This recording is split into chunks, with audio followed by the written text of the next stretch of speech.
نحمده ونستعينه ونستغفره ونعوذ بالله من شرور أنفسنا ومن سيئات أعمالنا من يهده الله فلا مضل له ومن يضلله فلا هادي له ونشهد أن لا إله إلا الله وحده لا شريك له ونشهد أن سيدنا وسندنا مولانا محمدا عبده ورسوله الذي أرسله بالحق بشيرا ونذيرا وداعيا إلى الله بإذنه وسراجا منيرا أعوذ بالله من الشيطان الرجيم إن الله وملائكته يصلون على النبي يا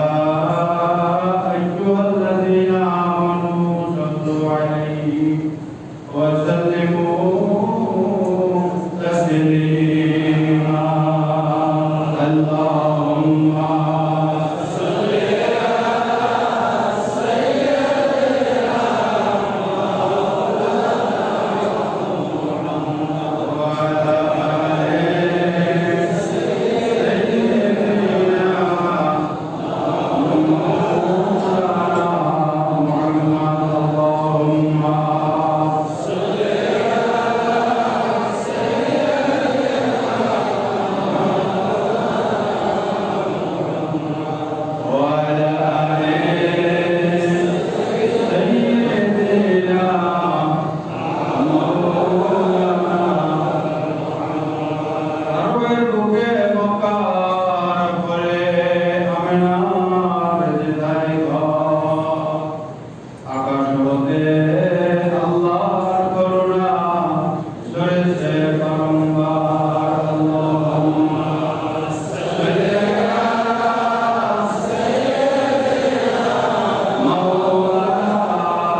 সম্মানিত মুসলিম ইকরাম আসসালামু আলাইকুম ওয়া রাহমাতুল্লাহি ওয়া বারাকাতুহু আল্লাহ রাব্বুল আলামিন জাল্লা শানুহু তার মহান দরবারে কালেমাতুল শুকর আদায় করছি যে মহান বাড়িতে আল্লাহ ইতিমধ্যেই জুমার নামাজ আদায়ের জন্য মসজিদের ভিতরে সকলকে সুস্থ রেখে সমাবেত হওয়ার তৌফিক দান করেছেন সেই মর্মে আমরা আল্লাহ তাআলার দরবারে শুকরিয়া আদায় করি আলহামদুলিল্লাহ দরুদ ও সালাম সাইয়্যিদিনা ওয়া নবিয়িনা মুহাম্মদুর রাসূলুল্লাহ সাল্লাল্লাহু আলাইহি ওয়াসাল্লাম নবীর প্রতি দরুদ ও সালাম ওয়া আলিহি ওয়া আসহাবিহি ওয়া আহলি বাইতিহি ওয়া ইকরামিহি আজমাইন হাজিরিন গত জুমাবারে সূরা সাফাতে যে পর্যন্ত আমাদের ধারাবাহিকভাবে আলোচনা সমাপ্ত হয়েছিল আজকে তৎপরবর্তী আয়াত থেকে আপনাদের সামনে তেলাওয়াত সহ আলোচনার আশা রাখি ওমা তাওফীকি ইল্লা বিল্লাহ বিসমিল্লাহির রহমানির রহিম ওয়া নাজাইনাহু ওয়া আহলাহু মিনাল কারবিল আযীম সাল্লাল্লাহু আলাইহি আল্লাহু আকবার আল্লাহু আকবার আল্লাহ তাআলা কোরআন কারীমের মধ্যে নবীদের ইতিহাসগুলো এত সুন্দরভাবে বর্ণনা করেছেন যার কারণে আমরা এবং আমাদের পরেও যারা আসবে কিয়ামত পর্যন্ত সবাই নবীদের ইতিহাসগুলো সুন্দরভাবে জানতে পারবে আলহামদুলিল্লাহ এই পৃথিবীতে আল্লাহ তাআলা যত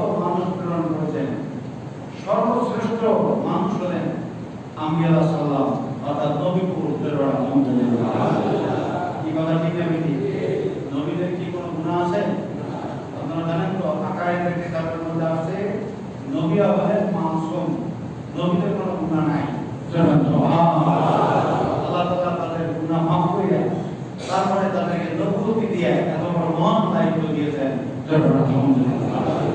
যিনি জাতি এবং দেশকে, মানবতাকে ধর্মের পথ দেখাবেন, দিনের পথ দেখাবেন, আল্লাহর সাথে পরিচয় করিয়ে দিবেন, পরকাল থেকে কিভাবে মুক্তি পাওয়া যায়, যারা এই দায়িত্ব নিয়েছেন তারা কি গুনাহগার হতে পারে? বলে কোশ্চিন কালেও না। আল্লাহ তাআলা নবীদেরকে মাসুম বানিয়েছেন। তাই হোক, এখানে গত জুমায় আমাদের আলোচনা যে পর্যন্ত এই সমাপ্ত হতে যাচ্ছিল, একটু কথা যেহেতু সেখানে রয়ে গেছিল, সেখান থেকে আমি শুরু করেছি। সেটা হলেই আল্লাহ তাআলা বলেন, ফানাজ্জাইনাহু ওয়া আহলাহু মিনাল কারবিল আযীম। অর্থাৎ আল্লাহ পাক বলেন যে আমি আমার নবী হযরত নূহ আলাইহিস সালাম এবং তার আহল পরিবার পরিজনদেরকে মহা বিপদ থেকে আমি তাদেরকে উদ্ধার করেছি। কারণ নূহ আলাইহিস সালাম দাওয়াত দিতে দিতে যখন হয়রান হয়ে গেলেন, অস্থির হয়ে গেলেন, তাতে তোমরা আর কেউ ধর্ম গ্রহণ করবো না, মুসলমান হইল না, আল্লাহকে মানবো না, নবীর মিশনকে মানবো না, তখন কিন্তু নূহ আলাইহিস সালাম আল্লাহর কাছে একটা দোয়া করেছিলেন। আল্লাহ পাক নিজে কোরআনের মধ্যে সেই ঘটনাটি রিপোর্ট করে দিয়েছেন। সুবহানাল্লাহ। ওয়াকালা নূহু রাব্বি লা তাযার আলাল আরদি মিনাল কাফিরিনা দাইয়ারা ইন্নাকা ইন তাযারহুম ইউদিল্লু ইবাদাকা ওয়ালা ইয়ালিদু ইল্লা ফাজিরান কাফারা। হযরত নূহ আলাইহিস সালাম বলেন, রব্বুল আলামিন 950 বছর পর্যন্ত তোমার দ্বীনের জন্য আমি দাওয়াত দিয়েছি। মানুষেরা আমার উপরে এমন বিরক্ত হয়েছে, বাড়িঘর ছেড়ে তারপরে পাহাড়ের মধ্যে যাইয়া তারা আশ্রয় নিয়েছে।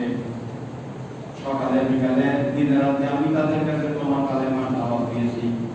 যখনই আমি তাদের কাছে যাই, তাদের আঙ্গুলগুলো কর্ণ করে তারা ডুবাইয়া রাখে, যাতে করে তাদের কানের মধ্যে আমার কোনো কথা প্রবেশ না করে। আল্লাহ তাআলা 950 বছর পর্যন্ত দাওয়াত দেওয়ার পরে যে কয়টা লোক মুসলমান হয়েছে সব কিছু আপনি জানেন, বাকিরা দ্বীন আনবে না, ইসলাম গ্রহণ করবে না। অতএব রব্বুল আলামিন আপনার কাছে ফরিয়াদ, আল্লাহ আপনি একটা বিপদ দিয়া, মুসিবত দিয়া, বন্যা দিয়া তাদের সব আমরা রাস্তা সব ধ্বংস করে দেন। সুবহানাল্লাহ। আল্লাহ রাব্বুল আলামিন দোয়া কবুল করলেন। সেই পর্যায়ে বিশাল প্লাবন হয়েছে। যে আলোচনাটা গত জুমায় আমি করেছিলাম, নূহ আলাইহিস সালামের সমস্ত তার বিরুদ্ধবাদী যারা ছিল, আল্লাহ তাআলা সবাইকে দুনিয়া থেকে নিশ্চিহ্ন করে দিয়েছেন। এমনকি তার নিজের জন্মের সন্তান যে নবীকে মানে নাই, নবী মানে নাই, আল্লাহর হুকুম মানে নাই, আল্লাহ রাব্বুল আলামিন তাকেও কিন্তু ছাড় দেন নাই। আল্লাহ পাক সেই তুফানের মধ্যে সুবাইয়া পাহাড়ের সাথে আশ্রাইয়া তারপরে কাফের গুলোকে মেরেছে। কি কথা ঠিক বেরিয়ে বলো? কোন শক্তি কাজে আসে না, আল্লাহর সাথে কোনো চ্যালেঞ্জ চলে না, আল্লাহর সাথে কোনো বল প্রয়োগ চলে না। তিনি হলেন মহা ক্ষমতার অধিকারী, সমস্ত ক্ষমতা একমাত্র মালিক হলেন আল্লাহ তাআলা। এই কথা ঠিক বেশি দেখেন না, এই যে করোনা ভাইরাসে আমরা কিভাবে শঙ্কিত, আতঙ্কিত, পুরা দেশ, জাতি, পুরা বিশ্ব এখন আতঙ্কগ্রস্ত হয়ে পড়েছে। কিন্তু আল্লাহ তাআলা যাকে দিবেন সে যদি একবার সিন্ধুকের মধ্যে যাইয়া ওঠে, তারপরও কিন্তু সেখান থেকে রক্ষা নেই। আছে বলেন? এই বিষয়টা আপনাদের আছে না নাই? বলেছে কারণ নাই, হাতে নাই। দেখেন কত সচেতন, একটা লোক কিন্তু হাতে নাই। অর্থাৎ আমাদের সকলের বিষয় আছে, আল্লাহ যদি ডাক দেন থাকার কোনো সুযোগ নাই। এগুলো একদিন জুমায় বলছিলাম, রাস্তায় যারা কাজ করে, ডাস্টবিন পরিষ্কার করে, বাড়ি থেকে যারা ময়লা নেয়, তাদের গাছ থেকে, তাদের শরীর থেকে, তাদের আশপাশ দিয়া কত দুর্গন্ধ, ভাইরাস নিচে গায়ে একত্র হওয়ার কথা ছিল। কি কথা ঠিক না? কিন্তু তা নয়, বাইচা সুন্দর সিস্টেমে একজন করে ধরে আয়, তারপরে কিভাবে শেষ করে দেয় আপনারা দেখবেন কিনা? কথা ঠিক না? করোনার সাথে শক্তি চলে না। আমার নাম যদি আল্লাহ লিপিবদ্ধ করে থাকে, আমিও কিন্তু বাঁচতে পারবো না। আপনাদের যদি কারো নাম লিপিবদ্ধ করা থাকে, আপনারাও কিন্তু বাঁচতে কি পারবেন বলেন? আর আল্লাহ যদি এইরকম পরীক্ষা ফেলাইয়া তারপরে পদ্ধতি বলতে না সবাইকে আমি বাঁচাবো, তাও কিন্তু আল্লাহ আমাদের সবাইকে বাঁচাইতে পারেন। ঠিক না? কোন মানুষ এই ক্ষমতা ক্ষমতা রাখে না যে আল্লাহ তাআলার সাথে চ্যালেঞ্জ করবে, আল্লাহর সাথে বিরোধিতা করবে, আল্লাহর সাথে শক্তি প্রয়োগ করবে। এরকম কোন শক্তি কোন মানুষের নাই। সকল শক্তির মালিক হলেন মহান রব্বুল আলামিন। জবান আলহামদুলিল্লাহ। তাই মহান রব্বুল আলামিনের কাছে আমাদের চাওয়া, আল্লাহ এই মহাবিপদ থেকে আপনি আমাদেরকে বাঁচান এবং আপনি একমাত্র আমাদের বাঁচানে ওয়ালা, এবং আপনি আমাদেরকে সুন্দরভাবে এই পৃথিবীতে রাখা অথবা না রাখার মালিক হলে আপনি এখানে কারো ক্ষমতা চলবে না। হযরত মুহাম্মদ সাল্লাল্লাহু আলাইহি ওয়াসাল্লামের বড় বড় কাফেররা তার সাথে চ্যালেঞ্জ করছিল, কিন্তু কোনো চ্যালেঞ্জে কাজ হয় না। একবারে পানিতে চুবাইয়া, তারপরে পাহাড়ের সাথে টাকাইয়া আশ্রাইয়া আল্লাহ রাব্বুল আলামিন মারছেন। আবার তার বাসায় রাখা দরকার, পুরো বেলা পানিতে তলায় গেছে, অথচ সে নিজে খবর পায় নাই যে এতদিন পর্যন্ত এত বড় বন্যা হয়েছে, সে নিজে টের পায় নাই। কথা ঠিক না? এর মালিককে সর্বদার মালিককে এজন্য মহান রব্বুল আলামিন বলেন ওয়ানাজাইনাহুম ওয়া আহলাহু মিনাল কারবিল আযীম। আল্লাহ বলেন আমি আমার নবী নূহ এবং তার আহল পরিবার পরিজন, এখানে আহল বলতে ঈমানদার লোকদেরকে বলেছেন এবং তার সন্তানদের মধ্য থেকে যারা তার উপর ঈমান এনেছে, আল্লাহকে বিশ্বাস করেছে, তাদেরকে বলেছে। এরকম লোকদেরকে আল্লাহ রাব্বুল আল্লাহ শানুহু তিনি বাঁচাইয়ে রেখেছেন এবং তাদেরকে আল্লাহ পাক পরবর্তীতে এই দুনিয়াতে স্থায়ী করেছে। আলহামদুলিল্লাহ। ওয়াজআলনা যুররিয়াতাহু হুমুল বাকিন। আল্লাহ বলেন এরপরে আমি রব্বুল আলামিন তার বংশধরদেরকে এই পৃথিবীতে বাকি রেখেছি এবং তাদের মাধ্যমে এই পৃথিবীকে আল্লাহ বলেন আমি বিচরণ করার জন্য, আবাদ করার জন্য ব্যবস্থা করে দিয়েছি। সুবহানাল্লাহ। নূহ সাল্লামের গোলামের পর কাফের মুশরিক, ফাসিক, অপরাধী, মুনাফিক যারা ছিল সব খতম হয়ে গেছে। নূহ সাল্লামের 3 সন্তান বেঁচে ছিলেন এবং অন্যান্য মুসলমান যারা ছিলেন, এদের মাধ্যমে আল্লাহ আবার এই দুনিয়াটাকে আবাদ করেছেন, আবার এই দুনিয়া সুন্দরভাবে পরিচালিত হয়েছে এবং আজও পর্যন্ত সেই ধারাবাহিকতার মধ্যে কিন্তু রয়েছে। যারা সত্যিকার দিনের উপর ছিল, সেই থেকে দিনের উপরে যারা আছে তারা এভাবেই আছে। আর পরপর থেকে নূহ সাল্লামের বন্যার পর থেকে আবার যারা বিপদগামী হয়েছে, আস্তে আস্তে যুগে যুগে এভাবে সেখান থেকে আলাদা হয়ে গেছে। কিন্তু আল্লাহ রাব্বুল আলামিন দিনকে যেভাবে পরিচালনা করেছেন, দিনকে যেভাবে সমুন্নত করে দিয়েছেন, সেভাবেই চলছে। কারো ক্ষমতা নাই দিন ও ইসলামকে স্তব্ধ করে দেওয়া, দুর্বল করে দেওয়া, থামিয়ে দেওয়া তার পক্ষে কোনো সম্ভব না। কথা ঠিক না? কিছুদিন আগে তো এক দেশ আর এক দেশকে ধ্বংস করার জন্য ওরে সর্বনাশ, যত ধরনের ক্ষেপণাস্ত্র, পারমাণবিক বোমা, তারপরে অমুক সমুক কত কিছু নিয়ে কত দৌড়দৌড়ি করছে। কিন্তু এখন দেখেন সব নিজের জান লয়ে টানাটানি, আর এই বোমার কথা সব ভুলে গেছে। কি কথা ঠিক না? এখন কেমনে বাঁচাবে দেশ, কেমনে বাঁচবে সে নিজে, কেমনে বাঁচাবে জনগণ, কেমনে পৃথিবী সুন্দর হবে, এই চিন্তা ভাবনা মানুষ করতেছে।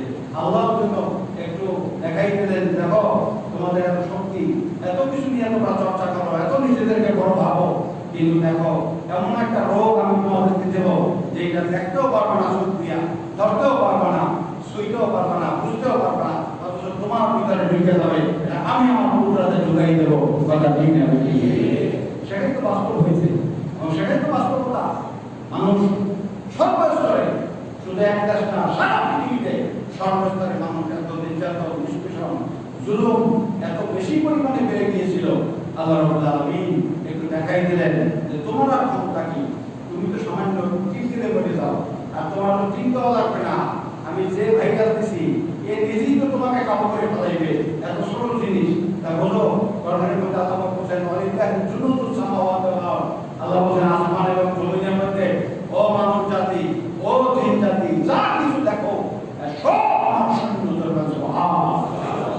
এই কথা ঠিক না? আসমান জমিনের মধ্যে যত সৃষ্টি আছে আল্লাহ রাব্বুল আলামিন সব হলো আল্লাহ তাআলার সৈন্য। আল্লাহ পাক যাকে যখন যে হুকুম করেন সাথে সাথে সেই কাজ হয়ে যায়। ফাআলুল লিমা ইউরিদ। আল্লাহ বলেন আমি যা চাই তাই হয়, এটা আর কারো পক্ষে সম্ভব না। সুবহানাল্লাহ। আর সুবহানাল্লাহ।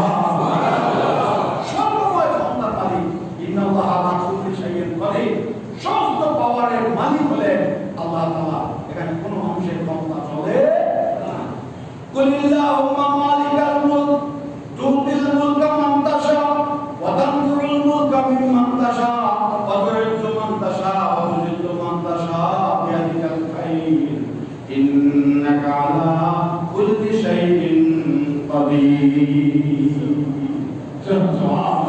আল্লাহু আকবার আল্লাহ নবী আপনি জানাইলেন কুলিল্লাহ মালিকাল মুলক আল্লাহ হলেন রাজাধিরাজ সমস্ত রাজাদের রাজা সমস্ত প্রেসিডেন্টের প্রেসিডেন্ট হলেন আল্লাহ তাআলা জয় বলেন সুবহানাল্লাহ তুতিল মুলক মান তাশা তিনি যাকে ইচ্ছা তাকে রাজত্ব দান করেন যার থেকে ইচ্ছা রাজত্ব ছিনিয়ে নেন অতরিত্ব মান তাশা অতদিল্লু মান তাশা আল্লাহ তাকে ইচ্ছা সম্মানে ভূষিত করেন আল্লাহ তাকে ইচ্ছা তাকে অসম্মান এবং অমর্যাদা দান করেন কথা ঠিক না সব কিছু তার হাতে আল্লাহ নিজে বলেন ইন্নাল্লাহ আলা কুল্লি শাইইন কাদির এই প্রত্যেকটা কাজ বাস্তবায়নের জন্য আমি আল্লাহ রাব্বুল আলামিন আমার ক্ষমতা যথেষ্ট এখানে তোমাদের বাধা দেওয়ার কোনো শক্তি নাই সুবহানাল্লাহ কোন দেশের প্রেসিডেন্ট মারা গেছে আফ্রিকার কোন একটা দেশের একজন প্রেসিডেন্ট মারা গেছে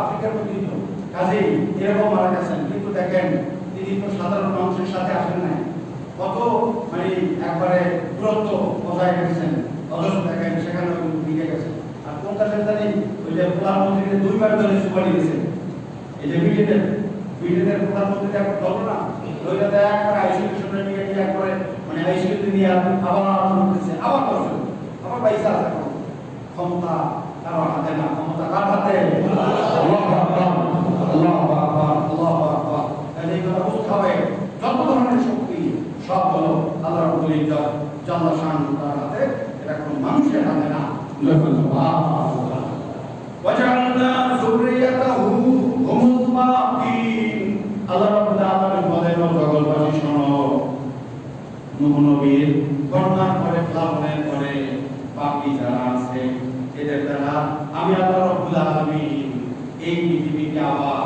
পুনরায় আবার চালু করে দিয়েছি সুবহানাল্লাহ ওয়া তারাকনা আলাইহি ফিল আখিরিন সালামুন আলা নূহিন ফিল আলামিন আল্লাহ বলেন আমি রাব্বুল আলামিন নূহ আলাইহিস সালামের অবশিষ্ট যারা ছিল তাদের দ্বারা এই কর্মে এই দুনিয়াকে আবার সুন্দরভাবে চালু করে দিলাম এই কথার উপরে যে সালামুন আলা নূহিন ফিল আলামিন আল্লাহ পাকের পক্ষ থেকে সালাম আল্লাহ পাকের পক্ষ থেকে অভিবাদন আল্লাহ পাকের পক্ষ থেকে নিয়ামত আল্লাহ রাব্বুল আলামিন বলেন আমার নবী নূহ আমি নবী তাকে দুনিয়াতে তাকে সালাম দিয়ে দিলাম সুবহানাল্লাহ শান্তি আর শান্তি নূহ সালাম আল্লাহ বলেন সালামুন আলা নূহিন ফিল আলামিন এই জগতে বসবাসকারী আমার বান্দা আব্দুল গফফার যিনি আল্লাহর কাছে কাঁদতে কাঁদতে এত অস্থির থাকতেন জাতির জন্য যার জন্য আল্লাহ পাক তাকে আব্দুল গফফার নাম বাদ দিয়া আল্লাহ পাক তাকে ডাক দিলেন ইয়া নূহ ও নূহ যে জাতির জন্য এত বেশি পরিমাণে কাঁদতেছো তোমার নাম আমি নূহ রাখলাম সুবহানাল্লাহ না হাজিয়া নূহ মানে যিনি জাতির জন্য অধিক পরিমাণে ক্রন্দন করেন কাঁদেন আল্লাহর কাছে মমতান তাকে বলে নূহ আল্লাহ পাক আব্দুল গফফার নাম বাদ দিয়া তাকে নূহ বলে ডাক দিয়েছেন সুবহানাল্লাহ এবং মহান রব্বুল ইজ্জত আল্লাহ শানুহু তিনি বলেন এই নবী হযরত নূহ আলাইহিস সালামের কথা বলতেছেন যে তিনি আমি রব্বুল আলামিন আমার পক্ষ থেকে তার জন্য সালাম অভিবাদন তার জন্য শান্তি তার দ্বারা আবার এই পৃথিবী পুনরায় আবাদ হবে এই পৃথিবীতে আমার কলেমা আমার দ্বীন আমার ইসলাম আমার বিধান আবার পুনরুজ্জীবিত হবে কেউ ঠেকাতে পারবে না সুবহানাল্লাহ এই কথা ঠিক না ঠিক ইউরিদুনা লিইউতিকু নূরাল্লাহি বিআফওয়াহিহিম আল্লাহু মুতিম্মু নূরিহি ওয়ালাউ কারিহাল কাফিরুন আল্লাহ রাব্বুল বলেন নবী শুনেন কাফের মুশরিকরা বেদিনরা ইসলামের শত্রুরা তারা চায় দিয়া একবার অনায়াসে ইসলামের সেই বাতিখানাকে নিভিয়ে দিবে নবী আপনি ভয় পাবেন না ঘাবড়াবেন না কারণ এই বাতি নিভানোর এই পৃথিবীর কারো কোনো ক্ষমতা নাই যতই ফু দেবে কোনো কাজ হবে না বাতি আরো বেশি পরিমাণে জ্বলতে কাজ করতে বলেন সুবহানাল্লাহ আল্লাহু আকবার আল্লাহু আকবার আল্লাহ দুনিয়া দেখতেছেন একটা মোমবাতি আপনি নিভাবেন তখন আমরা কি করি মুখের ফুদি তাই না মোমবাতিটা নিভে যায় আর তামাক যে দাউকাসি বানায়, সে ওখানে যেটা আগুনের মধ্যে কয়লার মধ্যে আগুন দিয়ে রাখছে, পরে মেশিন দিয়ে এরকম দেয়। আমরা ছোটবেলায় আমরা দেশে দেখছি চুঙ্গা দিয়ে ফুক দেয়, ফুক দিলে ভাই আগুন কি নেবে না পারে? জোরে বলেন নেবে না পারে? কাফেররা যদি চায় আল্লাহ দিনকে ফু দিয়া নিভাইয়া দেব, তাতে নিবে না, তাতে আরো আল্লাহ দেয়া দিনের আগুন, দিনের আলো, দিনের রশ্মি আরো অধিক পরিমাণে জাগতে থাকবে, অধিক পরিমাণে আরো আলোকিত হবে। এই কথা ঠিক হবে ঠিক। এজন্য হাদিস শরীফ আছে আল্লাহ নবী মুহাম্মদ রাসূলুল্লাহ সাল্লাল্লাহু আলাইহি ওয়াসাল্লামকে আল্লাহ তাআলা অভয় বাণী দিয়েছেন যে নবী, আপনাকে আমার সান্নিধ্যে নিয়ে আসতে আপনার ভয়ের কোনো কারণ নাই, যে আপনার প্রতিষ্ঠিত দিন, এত কষ্টের ইসলাম, তার ভাঙা ইসলাম, রক্ত দেওয়া ইসলাম, আপনার সমস্ত বিসর্জন দেওয়া ইসলাম, এটা যে নিভে যাবে তা না, এর জন্য আমি আল্লাহ নিজ হাতে গ্রহণ করেছি।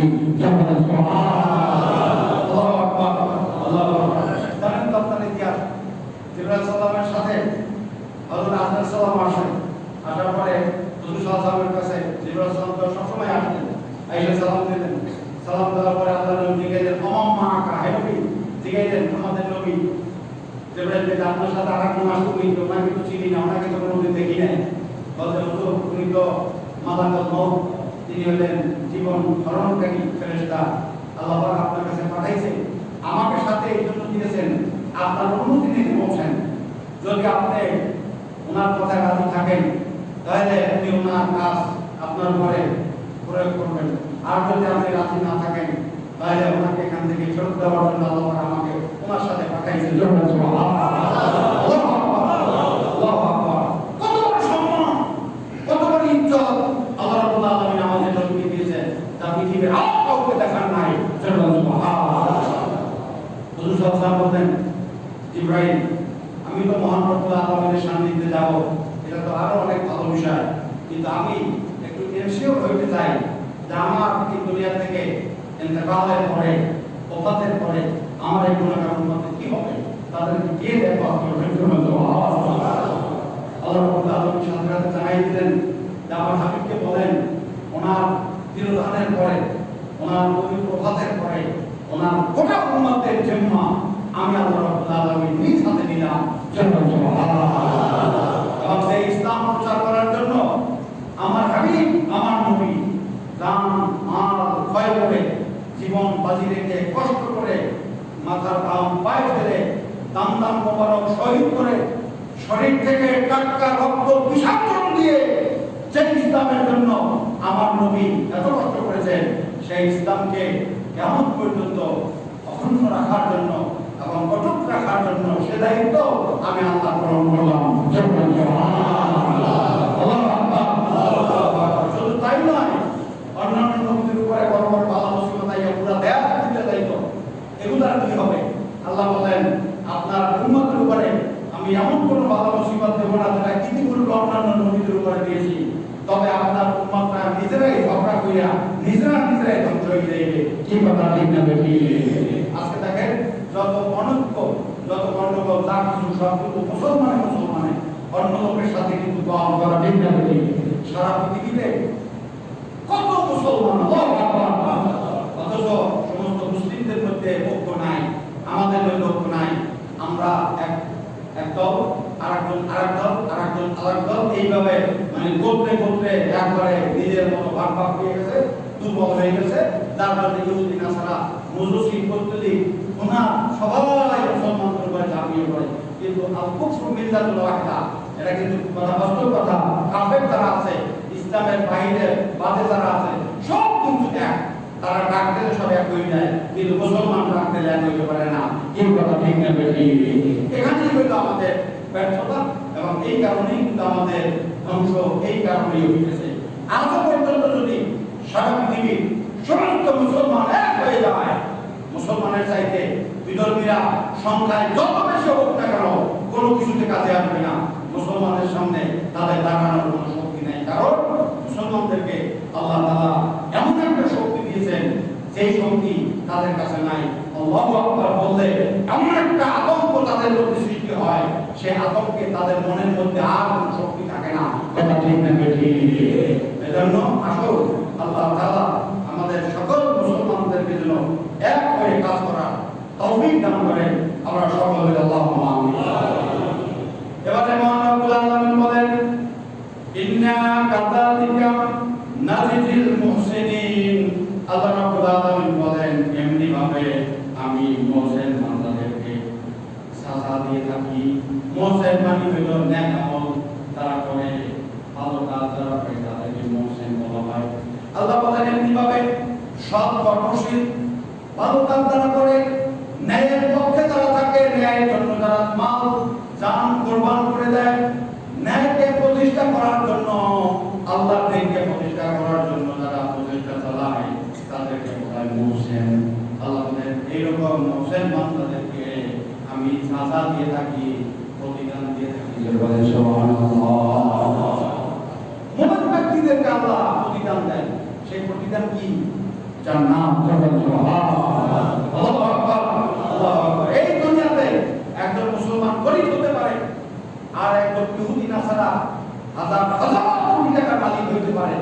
আপনি এই কথা মনে কখনোই ভাববেন না যে আমি নামাজ পড়িয়া, রোজা রাখা, ইবাদত বন্দি করিয়া, তাহাজ্জুদ করিয়া, জিকির আজকার করিয়া, তাসবিহ তাহলিল করিয়া আমি একবেলা ভালোভাবে খাইতে পারি না। আর যে লোকের নামাজ নাই, রোজা নাই, ধর্ম নাই, আল্লাহর উপর বিশ্বাস নাই, অথচ আল্লাহ তাআলা কোটি কোটি টাকা, হাজার কোটি টাকার মালিক বানাই দিয়েছে, তাহলে আমি এত নামাজ রোজা করে কি করব? জোরে বলেন নাউজুবিল্লাহ। আল্লাহ বলেন, বান্দা তুমি এগুলো মনের মধ্যে নিয়ে আসবে না, কারণ এই দুনিয়া কয়েকদিনের জন্য, কয়েকদিনের জন্য তাদেরকে ধন সম্পদ দিয়েছি এই কারণে যাতে করে পরকালে তাদের জন্য কোনো অংশ, কোনো হিস্সা তাদের জন্য থাকবে না। আর বান্দা তুমি যদি তোমার ঈমান নিয়ে মজবুতির সাথে, ঈমানের সাথে, কষ্ট ক্লেশ করে, সততার সাথে তুমি যদি জীবন যাপন করে আসতে পারো, তাহলে এই দুনিয়া বাড়ি ঘর, টাকা পয়সা, ধন দৌলত পরকালে তাদের কোনো কাজে আসবে না। আর তোমার এই আমলটুকু দ্বারাই তুমি জান্নাতে চলে যাবে। এজন্য আল্লাহ রাব্বুল আলামিন বলেন, ইন্না কাযালিকা নাজিল মুহসিনিন। আল্লাহ বলেন, এমনি ভাবে আমি আমার মুহসিন বান্দা দ্বারা, ন্যায়নিষ্ঠ বান্দা দ্বারা, আমার দ্বারা ঘনিষ্ঠ বান্দা দ্বারা, কাছের দ্বারা তাদেরকে আমি প্রতিদান দিয়ে থাকি। বলেন সুবহানাল্লাহ। এই কথা ঠিক না বেশি? আল্লাহ রাব্বুল আলামিন তার কাছে কে প্রিয় এটা কিন্তু কোনো মানুষের গায়ে লাগা থাকে না। আছে বলেন, এমন আছে আপনার সমাজে, এমন লোক আছে যে দুই বেলা ঠিক মতো খাইতে পারে না, গায়ে ভালো কাপড় নাই, তারপরে তার কোনো সচ্ছলতা নাই, জীবন যাপন করিয়া কত কষ্ট করে সে কামাই করে চলে, রাস্তাঘাটে কাজ করে 200 টাকা 500 টাকা কামাই করে, এক বেলা ডাল কিনা চাউল কিনে এক বেলা খায়, তার কিছু নাই। অথচ আমরা মনে করি যে লোকটা একবার নিম্ন শ্রেণীর মানুষ, কিন্তু আল্লাহ রাব্বুল আলামিন বলেন, ইন্না আকরামাকুম ইনদাল্লাহি আতকাকুম। আল্লাহ বলেন, শোনো, আমি আল্লাহ আমার কাছে তোমাদের মধ্য থেকে ওই ব্যক্তি সবচাইতে বেশি সম্মান এবং মর্যাদার অধিকারী, সে যার ভিতরে তাকওয়া আছে, যার ভিতরে পরহেজগারি আছে। সেই পরহেজগার ব্যক্তি গরিব হইতে পারে, একবারে দরিদ্র সীমার অনেক নিচে সে জীবন যাপন করতে পারে, তার বাড়ি ঘর, টাকা পয়সা না থাকতে পারে, কিন্তু আল্লাহকে সে ভয় করে, এজন্য সে আমার কাছে সবথেকে বেশি সম্মানের জন্য। ঠিক কথা ঠিক হবে ঠিক? এজন্য মাঝে মাঝে বলি যে আপনাদের কাছে যে হায়দ্রাবাদ মসজিদের মধ্যে এই আনাচে কানাচে, আশেপাশে মিশনের বিভিন্ন জায়গায় এমন মুসলিম ভাই থাকতে পারেন, আমরা আপনারা তাকে চিনি না, অথচ আল্লাহ তাকে ভালো করে জানেন, এবং দেখা যাবে যে হাজার লোকের চাইতে ওই 2-4-5টা লোক আল্লাহর কাছে এত বেশি প্রিয় যে তারা হাত তুললে আল্লাহ পাক দোয়া কবুল না করে পারেন না। এজন্য আল্লাহ রাব্বুল আলামিন বান্দাদের মধ্য থেকে এমন এমন বান্দা বিভিন্ন জায়গায় মুমিন বান্দাদেরকে আল্লাহ পাক নির্ধারণ করে রাখেন, যাদেরকে আল্লাহ রাব্বুল আলামিন জানেন, চিনেন, এবং আল্লাহ পাক তাদের কথা শুনেন এবং মানেন। আর এই সমস্ত লোকদের নিয়ে যদি আপনি বড় বড় জামাতের মধ্যে মুনাজাত করেন, আল্লাহ পাক ওনাদের হাতের দিকে তাকাইয়া, মুখের দিকে তাকাইয়া, চোখের পানির দিকে তাকাইয়া আল্লাহ পাক সবাইকে ক্ষমা করে দিতে পারেন। এই কথা ঠিক আছে?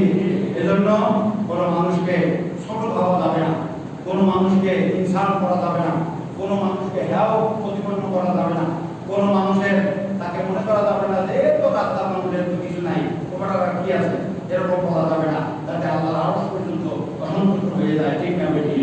মানুষকে মূল্যায়ন করতে হবে, মানুষকে সম্মান দিতে হবে, মানুষকে মর্যাদা দিতে হবে, এবং সেই মানুষের দ্বারাই কিন্তু আল্লাহ রাব্বুল আলামিন এই দুনিয়াটাকে সুন্দরভাবে পরিচালনা করেন এবং করে থাকেন।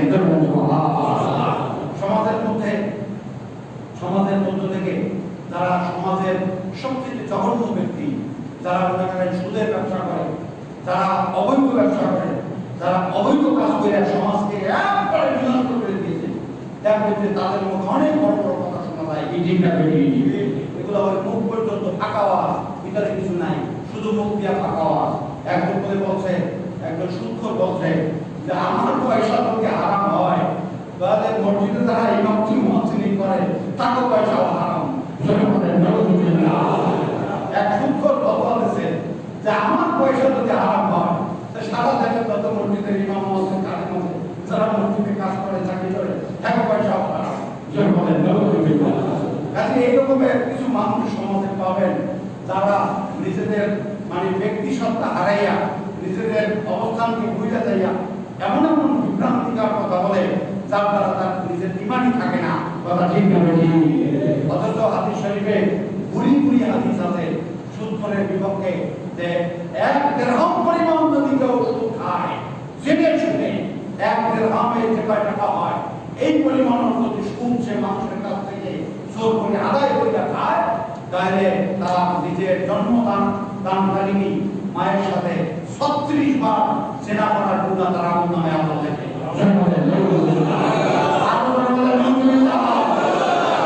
এই ধরনের সুদখোরদের সাথে ওঠা বসা করা, চলাফেরা করা, এদের থেকে দূরে থাকা, এদের সাথে ওঠা বসা করা যাবে না, এদের সাথে কোনো সম্পর্ক রাখা যাবে না, এদের সাথে চলাফেরা করা যাবে না, কারণ এরা হলো সমাজের সবচাইতে সমাজকে দূষিত করে দেওয়ার মানুষ তারা। কি কথা ঠিক না? আল্লাহ রাব্বুল আলামিন দেখেন না যে এত দোয়া হইতেছে সারা দুনিয়া ব্যাপী, কিন্তু দোয়া তো কবুল হয় না। দেখছেন তো, খেয়াল করছেন কিনা আপনারা?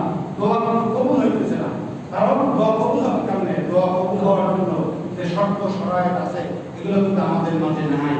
তার জন্য সর্বস্তরের মানুষ আমরা অপরাধের সাথে সংশ্লিষ্ট হয়ে গেছি। আল্লাহ পাকের কাছে খাস করে দোয়া করা লাগবে।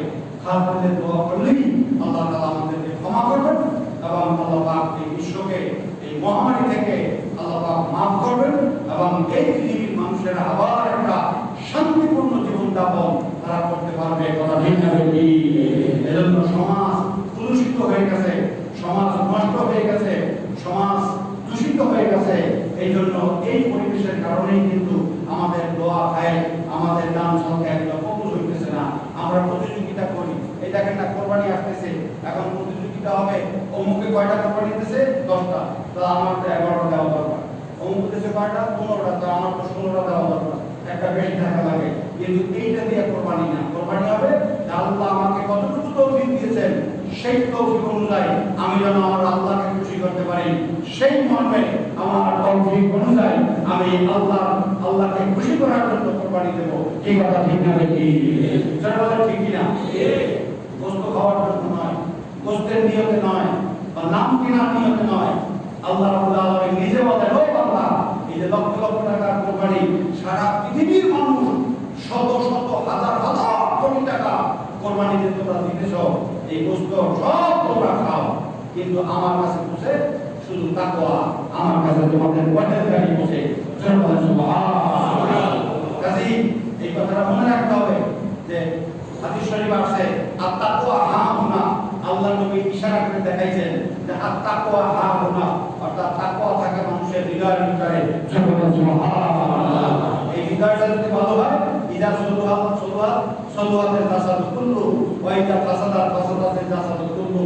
হাদিস শরীফ সাল্লাল্লাহু আলাইহি বলেন যে অন্তরের ইচ্ছা, হৃদয়ের কামনা, হৃদয়ের চিন্তাধারা অর্থাৎ নিয়ম যদি ভালো হয়, সব ভালো হয়, শরীরটাও ভালো হয়ে যায়। আর যদি এই জায়গায় প্রবলেম থাকে তাহলে শরীর এবং মন দিয়ে যে কাজগুলো আমরা করি সেগুলো দূষিত হয়, সেগুলো সঠিক হয় না। কথা ঠিক না? আল্লাহ নবী বলেন আলা আইয়াল কল, সেটা হলো অন্তর, অর্থাৎ অন্তর বিশুদ্ধ হয়ে গেলে বা তোমার সব বিশুদ্ধ হয়ে যায়। তোমার নিয়ত যদি তৈরি হয় তোমার জন্য বড় বলে নাজাতের জন্য যথেষ্ট হয়ে যাবে। আসুন আল্লাহ রাব্বুল আলামিন আমাদের সকলকে যেন কবুল করেন এবং আমরা যেন বাস্তব জিনিসটা বোঝার চেষ্টা করি। দেখেন নবী রাসূলদেরকে সেই সমাজের মানুষেরা আবু জাহাল সাহেবা বড় বড় কাফের যারা ছিল, তারপর নমরুদ ফিরাউন সাদ্দাত হামান যারা ছিল, সবাই কিন্তু নবীদেরকে নামাজ পড়ার সুযোগ দিয়েছে, জিকির আজকার করার সুযোগ দিয়েছে, সব সুযোগ দিয়েছে। কিন্তু নবীরা সেই সুযোগ কিন্তু শুধুমাত্র গ্রহণ করেন নাই, তারা আসছিলেন যে কালামাতিল্লাহ, আল্লাহর দ্বীন প্রতিষ্ঠা করা। পৃথিবী যা আসমান যা কথাও চলবে সেই আল্লাহ কথা ঠিক হবে কি। এজন্য আল্লাহ পাক নিজে বলছেন যে মানে মুতমদিয়া হাসরের মাঠেও কিন্তু বলবেন যে দুনিয়াতে আমি কোরআন দিয়েছিলাম, বিধান দিয়েছিলাম, আমার কথা তোমরা মানো নাই, বলো আজকে হাসরের মাঠে কার কথা চলবে? আল্লাহ নিজে বলবেন। তখন কিন্তু সবাই বলে উঠবে লিল্লাহিল ওয়াহিদিল কাহ্হার, ক্ষমতাধর একমাত্র আল্লাহ রাব্বুল আলামিনের, কারো কথা এখানে আর চলবে না। কথা ঠিক না বলি? অতএব আমাদের সকলকে, আমি আপনি আমরা সবাই সকলকে কিন্তু আমাদের আমল আখলাক, আমাদের নিয়ম এগুলো কিন্তু সরিয়ে করতে হবে যে না, আমার জন্য ভুল থাকতে পারে, ত্রুটি থাকতে পারে, আল্লাহ তুমি ক্ষমা করো, তোমার কাছে একবারে অবনত চিত্তে তোমার কাছে ক্ষমা চাই, তোমার কাছে 100% এর পরেও যদি কোনো পার্সেন্টেজ থাকে আল্লাহ তোমার কাছে সারেন্ডার করতেছি, তুমি ছাড়া আর কেউ নাই। বাঁচানোর মালিকও তুমি, মারার মালিকও তুমি, সুস্থ রাখার মালিকও তুমি, সব কিছুর মালিক আল্লাহ তুমি। কাজে এই রকমের যদি আমাদের মনোভাব মজবুত না হয় তাহলে কিন্তু আমাদের এই নামাজ অন্যান্যতা করি এগুলো কিন্তু হাসর মাঠে আমরা এটা আমরা নাজাত পাবো কিনা জানি না, কিন্তু আমাদের নিয়ত সহি করে আল্লাহকে ভয় করে আল্লাহকে রাজি করার জন্য যদি আমরা কেবলমাত্র নামাজ রোজা হজ যাকাত ইবাদত বন্দেগী কুরবানি সব কিছু করি, তাহলে অবশ্যই আল্লাহ পাক এর উসিলে আমাদেরকে দয়া করে ক্ষমা করবেন। কথা ঠিক না বেশি? অতএব এখানে আমার কাছে একটা চিঠি আছে যে কথাগুলো আগে আমি বলেছি যে মাস্ক ছাড়া কেউ মসজিদে প্রবেশ করবেন না, চার মাস তাদের থাকবে আরো ভালো। তারপরে পরিষ্কার পরিচ্ছন্ন করা, এই যে হাতগুলোকে সুন্দরভাবে ধৌত করা, তারপরে আপনার এই যে জনসমাবেশ থেকে একটু এড়িয়ে চলা। ওই আগে যে কথাগুলো আসছিল জন্ম মন্ত্রণালয় থেকে, সেই কথাগুলো চিঠি আকারে আবার আমাকে দিয়েছেন। কাজে আমরা জন্য এগুলো তো করবো, এগুলো স্বাস্থ্যবিধি, কিন্তু স্বাস্থ্যবিধি যদি মানুষকে কেবলমাত্র বাঁচাইতে পারে, যত বড় মানুষ মারা গেলেন তারা তো আমাদের চাইতে আরো সচেতন ছিলেন। কি কথা ঠিক না বেশি? স্বাস্থ্যবিধি মানতেই হবে, সরকারের নির্দেশনা মানতে হবে, কিন্তু পাশাপাশি তার চাইতে সেটা তো মানবই, তার সাথে সাথে কিন্তু আরো বেশি পরিমাণে যে বিষয় সেটি হলো আল্লাহর উপরে তাওয়াক্কুল করতে হবে। আল্লাহকে বলতে আল্লাহ স্বাস্থ্যবিধি মানছি, এটা তো মানতেই হবে, কিন্তু মানুষ বাঁচানোর মালিক তুমি। আল্লাহ তখন ফেরেশতা থেকে ডাইকে বলবেন, দেখো তারা বানানোর জন্য নিষেধ করছিলাম, আর দেখো সেই মানুষগুলো সেই আলম জাহাল কত ভালো, দেখো তাদের বড় বড় ডাক্তাররা, বড় বড় এই যে মানে কি বলে বিশেষজ্ঞরা কত পরামর্শ তাদের দিচ্ছে, সেগুলো তারা মানছে। কিন্তু তারপরেও বলতেছে আল্লাহ এটা তো দুনিয়ার সাধারণ বিষয়, কিন্তু মেইন বিষয় হলো আল্লাহ তুমি আমাদেরকে বাঁচাইতে পারবো, তুমি কি এখানে থাকতে পারবো না? দেখো আমাদের কিভাবে তারা মানে, কিভাবে আমার কথা মানে। ও ফেরেশতারা যাও, আমি হুকুম দিলাম এই দুনিয়া থেকে বালা মুসিবত সব দূর করে দাও।